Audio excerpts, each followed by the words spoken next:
దేవుడు ఒక వ్యక్తిని హెచ్చించాలన్న ప్రతిసారి పరీక్ష పెడతాడు. దేవుడు ఒక వ్యక్తి జీవితంలో ఏదైనా ఒక నూతన కార్యం చేయాలంటే ఒక పరీక్ష కలుగుతుంది. ఈరోజు మీరు ఏదైనా పరీక్షలు ఉన్నారా జీవితంలో?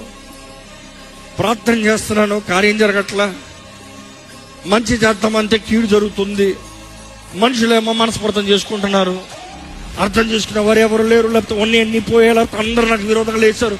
You see these kinds of situation a test. కానీ అటువంటి పరిస్థితుల్లో మనం నమ్మాలి, దేవుడు మన జీవితంలో కార్యం జరిగిస్తున్నాడు. బైబిల్లో చూసినప్పుడు కొన్నిసార్లు దేవుడు అక్కర్లేని వారిని, అక్కర్లేని భారాలని తీసేస్తాడు. మానవ బుద్ధి ఎలా ఉంటుందంటే, నాకు అందరూ ఉండాలి, నాకు అందరూ కావాలి. వాక్యం చూసినప్పుడు దేవుడు అందరూ పెట్టడు. ఏర్పరచబడిన వారు separate. These people are separate. You can't have everybody all the time. Not possible.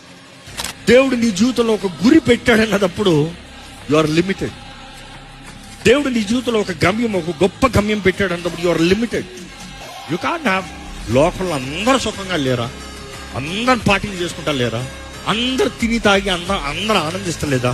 నేను విశ్వాసం, నేను ఎందుకు ఈ వంట? God is put you on a purpose. ఒక గురి ఉంది, ఒక గమ్యం ఉంది.